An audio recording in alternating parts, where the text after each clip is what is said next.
ସାଙ୍ଗମାନେ ଆଶା କରୁଛି ଭଗବାନଙ୍କର ଅପାର କରୁଣାରୁ ଆପଣମାନେ ଭଲରେ ଥିବେ ଏବଂ ସୁଖମୟ ଜୀବନ ଅତିବାହିତ କରୁଥିବେ।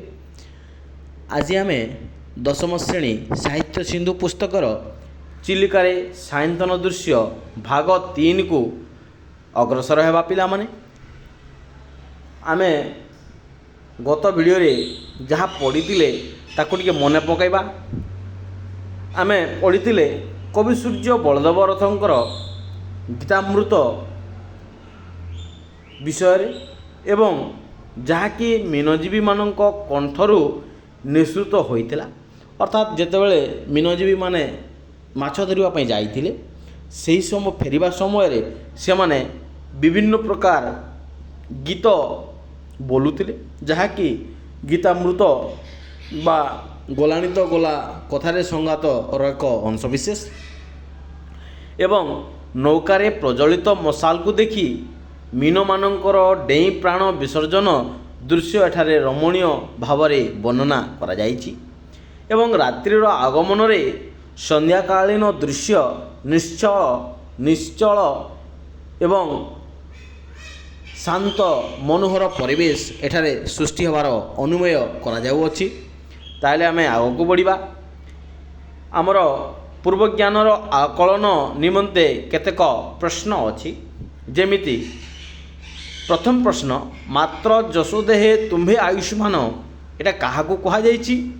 ଏ କଥା କାହାକୁ ଲକ୍ଷ୍ୟ କରି କୁହାଯାଇଛି? ଏହାର ଉତ୍ତର କ'ଣ ହେବ ପିଲାମାନେ? ନା, ଏହାର ଉତ୍ତର ହେବ କବି ସୂର୍ଯ୍ୟ ବଳଦେବ ରଥଙ୍କୁ ଲକ୍ଷ୍ୟ ରଖି ମାତ୍ର ଯଶୋଦେହେ ତୁମ୍ଭେ ଆୟୁଷ୍ମାନ ବୋଲି ଏଠାରେ ବର୍ଣ୍ଣନା କରାଯାଇଛି। 2 ନମ୍ବର ପ୍ରଶ୍ନକୁ ଦେଖିବା। ତରଣୀରେ କିଏ ମଶାଲ ଜାଳିଛନ୍ତି? ତରଣୀରେ ନୌକାର ମାଲିକ ବା ନାବିକମାନେ ବା ଯେଉଁମାନେ ମୀନଜୀବୀମାନେ ଅଛନ୍ତି ସେମାନେ ମଶାଲ ଜାଳିଛନ୍ତି। 3 ନମ୍ବର ପ୍ରଶ୍ନ, ପାପ ଗର୍ତ୍ତରେ କେଉଁମାନେ ପଡ଼ନ୍ତି? ପାପ ମାନେ ଏହାର ଉତ୍ତର କ'ଣ ହେବ? ନା, ପାପ ଗର୍ତ୍ତେ ପଡ଼ନ୍ତି ଅଜ୍ଞାନୀ ବା ଅଜ୍ଞାନ ରୂପକ ଲୋକମାନେ ପାପ ଗର୍ତ୍ତରେ ପଡ଼ିଥାନ୍ତି। 4 ନମ୍ବର, ଦୁଃଖୀ ମନରେ କ'ଣ ଉତ୍ଥାନ ପତନ ଘଟିଥାଏ? ଦୁଃଖୀ ମନରେ ଆଶାର ଉତ୍ଥାନ ଏବଂ ପତନ ଘଟିଥାଏ। ନେକ୍ସଟକୁ ଯିବା ପିଲାମାନେ। ଆମର କବିତା ଅଛି, କବିତାର ପାଠ୍ୟାଂଶକୁ ବୁଝିବା।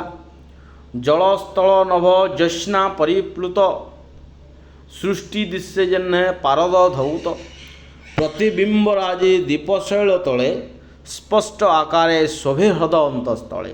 ଯଦି ଆମେ ପ୍ରଥମ ଲାଇନ୍କୁ ଦେଖିବା ପିଲାମାନେ, ଜଳ, ସ୍ଥଳ ଏବଂ ନଭ। ଜଳ କହିଲେ ଆମେ ଜାଣିଛୁ ଯେଉଁଟା ଆମର ଜଳ ଅଛି। ସ୍ଥଳ କହିଲେ ସ୍ଥଳ ଭାଗକୁ ବୁଝାଏ ଏବଂ ନଭ କହିଲେ ଆକାଶକୁ ବୁଝାଏ।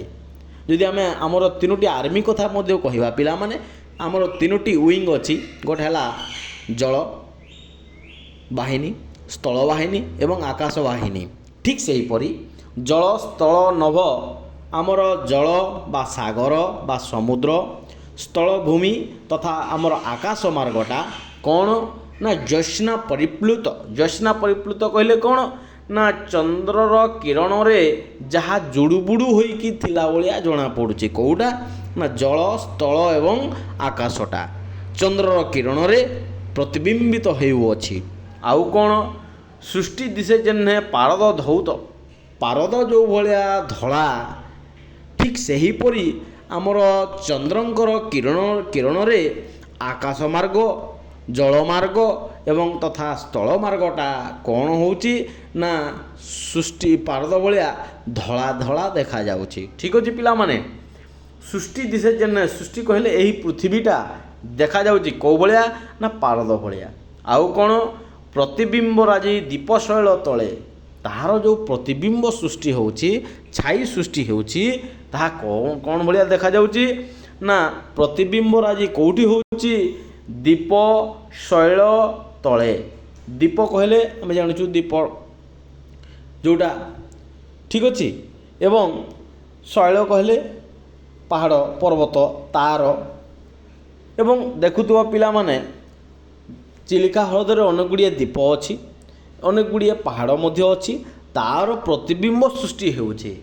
ଯେଉଁଟାକି ସ୍ପଷ୍ଟ ଆକାରରେ ଶୋଭେ ଅର୍ଥାତ୍ ସ୍ପଷ୍ଟ ଆକାରରେ ମାନେ କ୍ଲିଅର ଯଦି ଆମେ କହିପାରିବା ସ୍ୱଚ୍ଛ ଭାବରେ ତାହା କ'ଣ ହେଉଛି ନା ଶୋଭେ। ଶୋଭେ କହିଲେ କ'ଣ?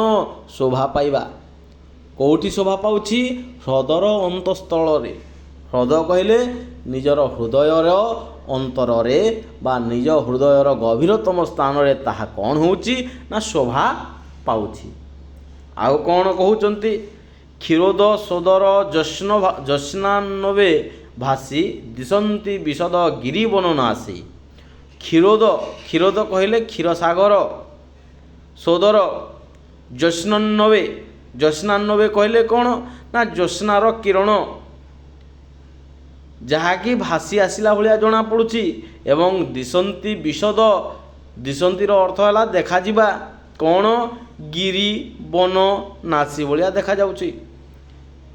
ଗିରି କହିଲେ ପାହାଡ଼, ବନ କହିଲେ ଜଙ୍ଗଲକୁ ବୁଝାଉଛି, ନାସି କହିଲେ କ'ଣ ନା ପର୍ବତ ବା ସ୍ଥଳଭାଗ ଯାହା ନଦୀ ବା ସମୁଦ୍ର ମଧ୍ୟକୁ ପଶିଯାଇଥାଏ। ଆମେ ତାକୁ କ'ଣ କହିଥାଉ ନା ତାକୁ କହିଥାଉ ନାସି ବୋଲି। ଠିକ୍ ଅଛି ପିଲାମାନେ। କ୍ଷୀରୋଦ ସୋଦର ଜ୍ୟୋତ୍ସ୍ନାନବେ ଭାସି ଦିଶନ୍ତି ବିଶଦ ଗିରିବନ ନାସି। ତାହା କ'ଣ ଭଳିଆ ଦେଖାଯାଉଛି ନା ବିଶଦ ଅର୍ଥାତ୍ ବିଶାଳ ଗିରି ବନ ଏବଂ ନାସି ଭଳିଆ ଦେଖାଯାଉଛି। ସ୍ନିଗ୍ଧ ତରୁ ପତ୍ରେ ମସୃଣ ଉତ୍ପଳେ ଜକ ଜକ ହୋଇ ଜ୍ୟୋତ୍ସ୍ନା ପ୍ରତିଫଳେ। ସ୍ନିଗ୍ଧ ତରୁ ପତ୍ରେ କହିଲେ କ'ଣ ନା କୋମଳ, ଯେଉଁ ତରୁ କହିଲେ ପତ୍ରର ଯେଉଁ କଅଁଳିଆ ପତ୍ର ତାର ଉପରେ ମସୃଣ ଉପଳେ। ମସୃଣ କହିଲେ କ'ଣ ନା ଚିକଣିଆ ଜାଗା, ସେହି ଜାଗାରେ। ଉପଳେ କହିଲେ ତାର ଉପରେ ଜକ ଜକ ହୋଇ ଜ୍ୟୋତ୍ସ୍ନା ପ୍ରତିଫଳ ଅର୍ଥାତ୍ ଜ୍ୟୋତ୍ସ୍ନାଟା କ'ଣ ହେଉଛି ନା ପ୍ରତିଫଳିତ ହେଉଛି। କେଉଁଠି ନା ସ୍ନିଗ୍ଧ ତରୁପତ୍ରରେ, କୋମଳ ତରୁପତ୍ରରେ। ମସୃଣ ଉପରେ କ'ଣ ହେଉଛି ନା ଜକ ଜକ ହୋଇ ଜ୍ୟୋତ୍ସ୍ନାଟା ପ୍ରତିଫଳିତ ହେଉଅଛି। ସର୍ପେ ଚିତ୍ର ଚନ୍ଦ୍ରଚୂଡ଼ ତନୁ ଭଳି। ସର୍ପେ ଚିତ୍ର ଅର୍ଥାତ୍ ଚିତ୍ରରେ ସର୍ପ ଭଳିଆ ଦେଖାଯାଉଛି ଏବଂ ଚନ୍ଦ୍ରଙ୍କର ଚୂଡ଼ ଅର୍ଥାତ୍ ଶିବଙ୍କ ଭଳିଆ ପ୍ରତିବିମ୍ବିତ ହେଉଛି। ତନୁ କହିଲେ ଶରୀର। କାହାର ଭଳିଆ ଶରୀର ନା ଶିବଙ୍କର ଶରୀର ଭଳିଆ ଦେଖାଯାଉଛି, ଯାହାକି ଛାୟା ମିଶ୍ର କରେ ଶୋଭେ ବନସ୍ଥଳୀ ଅର୍ଥାତ୍ ଛାୟା ସହିତ ମିଶ୍ରିତ ହୋଇ ଶୋଭା ପାଉଛି। କେଉଁ ଜାଗାରେ ନା ବନସ୍ଥଳରେ ବା ଜଙ୍ଗଲ ଭିତରେ, ସେହି ମାନେ ନିକଟବର୍ତ୍ତୀ ଅଞ୍ଚଳରେ। ଆଗକୁ ଦେଖିବା ପିଲାମାନେ, ଇଏ ହେଉଛନ୍ତି ସେଇ ମହାଦେବ ଶିବ। ପ୍ରଶାନ୍ତ ନୀରବ ଗିରିବନ ଦେଶ, ନହିଁ ଏଥି ନର ଚହଳର ଲେଶ। ପ୍ରଶାନ୍ତ ଅର୍ଥାତ୍ ଆମେ ସମୁଦ୍ରର କଥା ଜାଣିଛୁ ପିଲାମାନେ, ପ୍ରଶାନ୍ତ ସାଗର ଅଛି। ନୀରବ ଗିରିବନ ଦେଶ, ନୀରବ ଅର୍ଥାତ୍ ଚୁପ୍ ହୋଇଯିବାଟା, ଶାନ୍ତ ହୋଇଯିବାଟା। କେଉଁ କେଉଁ ଜାଗା ଶାନ୍ତ ହୋଇଯାଇଛନ୍ତି ବା ନୀରବ ହୋଇଯାଇଛନ୍ତି? ଗିରି ବନ ସମସ୍ତ ଜାଗା ବା ସମସ୍ତ ଦେଶ ଅର୍ଥାତ୍ ସମସ୍ତ ଅଞ୍ଚଳକୁ ବୁଝାଉଛି। ନାହିଁ ଏଠି ନର ଚହଳର ଲେଶ। ଲେଶ କହିଲେ ଅଳ୍ପ ମାତ୍ରା ମଧ୍ୟ, ଅର୍ଥାତ୍ ଏହି ଜାଗାରେ ଆମେ ନର ବା ମଣିଷମାନଙ୍କର ଚଞ୍ଚଳ ଚହଳଟା ଆମେ ଏଠି ଦେଖିବାକୁ ପାଉନାହୁଁ। ଏଠି କେବଳ କ'ଣ ହେଇଛି ନା ନୀରବ ବା ଶାନ୍ତ ପରିବେଶ ସୃଷ୍ଟି ହୋଇଛି। ଦୂର ଝରନାଦ ଝିଙ୍କାରି ଝଙ୍କାର। ଝରନାଦ ଅର୍ଥାତ୍ କହିଲେ ଗୋଟେ ମାନେ ପୋକର ଶବ୍ଦକୁ ବୁଝାଏ ପିଲାମାନେ। ଝିଙ୍କାରି ଝଙ୍କାର ଗୋଟେ ଶବ୍ଦ ହୋଇଥାଏ। ତୁମେ ଯଦି ସମୁଦ୍ର କୂଳିଆ ଅଞ୍ଚଳରେ ଥିବ, ନଦୀ ଅଞ୍ଚଳରେ ଥିବ, ସନ୍ଧ୍ୟାକାଳୀନ ସମୟ ହୋଇଥିବ ଏବଂ ରାତ୍ରର ଆଗମନ ହୋଇଥିବ, ସେହି ସମୟରେ ତୁମେ ବିଭିନ୍ନ ପ୍ରକାର କୀଟ ପତଙ୍ଗ ପଶୁ ପକ୍ଷୀମାନଙ୍କର ଆମେ ବିଭିନ୍ନ ପ୍ରକାର ଶବ୍ଦ ଶୁଣିବାକୁ ପାଇଥାଉ। ସେହି ଭିତରୁ ଝରନାଦ ଗୋଟେ ହେଲା କୀଟ ବା ପୋକ, ଯାହାର ଶବ୍ଦଟା କେମିତି ହେଇଥାଏ ନା ଝିଙ୍କାରି ଝଙ୍କାର ଭଳିଆ ବାହାରୁଥାଏ। କରେ ନିଶିଥିନି ପ୍ରଭାବ ପ୍ରଚାର। ନିଶିଥିନି କହିଲେ କ'ଣ ନା ରାତ୍ରିର ଆଗମନ ହୋଇଗଲା ବୋଲି ସେ କ'ଣ କରୁଥିବ ନା ପ୍ରଭାବର ପ୍ରଚାର କରୁଥିବ। ସେ କେତେ ରାତ୍ରି ହୋଇଗଲାଣି ତାର ସେ କ'ଣ କରୁଥିବ ନା ପ୍ରଚାର କରୁଥିବ, ଲୋକମାନଙ୍କୁ ଜଣାଉଥିବ। କେଉଁଭଳି ଭାବରେ? ଝିଙ୍କାରି ଝଙ୍କାର ବିଭିନ୍ନ ପ୍ରକାର ଶବ୍ଦ ସୃଷ୍ଟି କରି। ଠିକ୍ ଅଛି। କଳି ଉପଦ୍ରବେ ତ୍ୟଜି ଲୋକାଳୟ, ଶାନ୍ତି କିଏ ସ୍ଥଳେ ଭଜିଲେ ଆଶ୍ରୟ। ଆମେ ବର୍ତ୍ତମାନ କଳି ଯୁଗରେ ବସବାସ କରୁଛୁ। କଳିର ଉପଦ୍ରବ ଏତେ ବଢ଼ିଗଲାଣି ଯେ ଲୋକାଳୟ ଶାନ୍ତି ଖୋଜିବା ପାଇଁ କେଉଁଠିକି ଯାଉଛନ୍ତି ନା ସମୁଦ୍ର କୂଳକୁ ଯାଉଛନ୍ତି। ନଦୀର କୂଳକୁ ଯାଉଛନ୍ତି ଏବଂ ସେଠାରେ କ'ଣ କରୁଛନ୍ତି ନା ସେମାନେ ସେଠାରେ ଆଶ୍ରୟ ନେଉଛନ୍ତି। କାହିଁକି? ଏଇ କଳିରୁ ବଞ୍ଚିବା ପାଇଁ। ଅର୍ଥାତ୍ ଲୋକମାନଙ୍କ ସହିତ ଝଗଡ଼ା ନକରି ତା'ର ଶାନ୍ତ ପରିବେଶ କେମିତି ସୃଷ୍ଟି ହେବ ଏବଂ ଲୋକମାନେ କେଉଁଭଳି ଭାବରେ ନିଜ ଜୀବନକୁ ସୁଖମୟ କରି ବଞ୍ଚିକି ରହିପାରିବେ, ସେଥିପାଇଁ ସେମାନେ କ'ଣ କରୁଛନ୍ତି ନା ସମୁଦ୍ର କୂଳରେ ନଦୀ କୂଳରେ ବସବାସ କରୁଛନ୍ତି। ଚିଲିକା ତୋହର ଏହି ସ୍ୱଭାବନ ବନ୍ୟୋତ୍ସବମୟ ଦୃଶ୍ୟ ସାୟନ୍ତନ।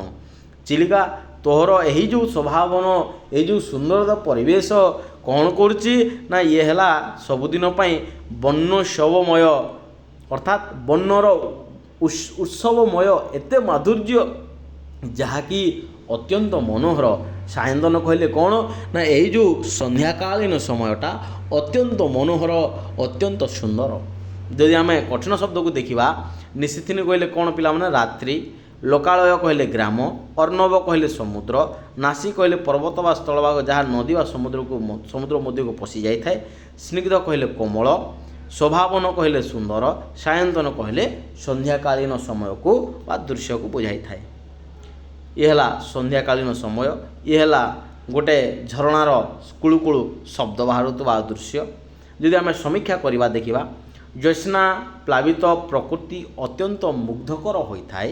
ଜ୍ୟୋତ୍ସ୍ନା ଯେଉଁ ଜାଗାରେ କିରଣ ବା ଚନ୍ଦ୍ରଙ୍କର କିରଣ ପଡ଼ୁଥିବ, ସେ ଜାଗା ଦେଖିବା ପାଇଁ କେତେ ମନୋହର ବା କେତେ ମୁଗ୍ଧକର ହୋଇଥିବ ତୁମେ ଜାଣିପାରୁଥିବ। ଚିଲିକାର ଅନ୍ତଃସ୍ଥଳରେ ଦୀପମାନଙ୍କର ପ୍ରତିବିମ୍ବ ଦୃଶ୍ୟ ରମଣୀୟ ହୋଇଥାଏ। ଶିବଙ୍କ ମସ୍ତକରେ ଶୋଭା ପାଉଥିବା ସର୍ପ ଭଳି ଚିତ୍ର ବନସ୍ଥଳରେ ଛାୟାମିଶ୍ରିତ ରୂପ ପ୍ରତିଭାତ ହୋଇଅଛି ଏବଂ ଝରଣାର ସ୍ୱନ ଓ ଝିଙ୍କାରର ଝଙ୍କାର ରାତ୍ରିର ପ୍ରଭାବକୁ କ'ଣ କରୁଛି ନା ପ୍ରଚାରିତ କରୁଛି ବା ସୂଚନା ପ୍ରଦାନ କରୁଛି। କଳି ପ୍ରଭାବରୁ ରକ୍ଷା ପାଇବା ପାଇଁ ଚିଲିକା ହିଁ ଶାନ୍ତ ଦେବୀଙ୍କର ଆଶ୍ରୟସ୍ଥଳୀ ବୋଲିକରି ଯାହା ବର୍ଣ୍ଣନା କରାଯାଇଛି। ଯଦି ଆମେ ପ୍ରଶ୍ନାବଳୀକୁ ଦେଖିବା, ଏଇଟା ତୁମ ପାଇଁ ପିଲାମାନେ ପ୍ରଶ୍ନ, କମେଣ୍ଟରେ ନିଶ୍ଚିତ ଭାବରେ ଏହାର ଉତ୍ତରକୁ ତୁମେ ଦେବ ବୋଲି ମୁଁ ଆଶା ରଖିଛି। ଫାଷ୍ଟ ପ୍ରଶ୍ନ କ'ଣ ନା ରାତ୍ରିର ଆଗମନରେ ଜଳସ୍ଥଳ ଆକାଶ କାହା ଦ୍ୱାରା ଧୌତ ହେଉଛି? ଏହାର ଉତ୍ତର କମେଣ୍ଟରେ ନିଶ୍ଚିତ ଭାବରେ ଲେଖିକି ଜଣାଇବ। 1 ନମ୍ବର ଖର ପ୍ରଶ୍ନ କ'ଣ ଅଛି? ହ୍ରଦର ମଧ୍ୟଭାଗରେ କାହାର ପ୍ରତିବିମ୍ବ ଶୋଭା ପାଉଛି? ଗରେ ଅଛି ଛାୟା ମିଶ୍ରିତ ଆଲୋକରେ ବନସ୍ଥଳୀର ଦୃଶ୍ୟକୁ କାହା ରୂପ ସହିତ ତୁଳନା କରାଯାଇଛି? ନିଶିଥିନୀର ପ୍ରଭାବକୁ କିଏ ପ୍ରଚାର କରୁଛି? ରେ ଅଛି କଳି ଉପଦ୍ରବରୁ ରକ୍ଷା ପାଇବା ପାଇଁ କିଏ ଆଶ୍ରୟ ନେଇଛି? 2 ନମ୍ବରକୁ ଯଦି ଦେଖିବା ତାହେଲେ ସନ୍ଧି ବିଚ୍ଛେଦ କରିବାକୁ ପଡ଼ିବ। ସ୍ପଷ୍ଟାକାରେ ଜ୍ୟୋତ୍ସ୍ନାନବେ, ଲୋକାଳୟ, ବନ୍ୟୋତ୍ସବମୟ ଏବଂ 2ଟି ଆମେ ଯଦି ପ୍ରତିଶବ୍ଦ ଲେଖିବା, ତନୁର 2ଟି ପ୍ରତିଶବ୍ଦ କ'ଣ ହେବ? ନିଶିଥିନୀର 2ଟି ପ୍ରତିଶବ୍ଦ କ'ଣ ହେବ? ନିଶ୍ଚିତ ଭାବରେ ୟାକୁ ଲେଖିକି କମେଣ୍ଟ ମାଧ୍ୟମରେ ଜଣାଇବ। ତେଣୁ ପିଲାମାନେ ଆଜି ପାଇଁ ଏତିକି। ଧନ୍ୟବାଦ। Thank you to all.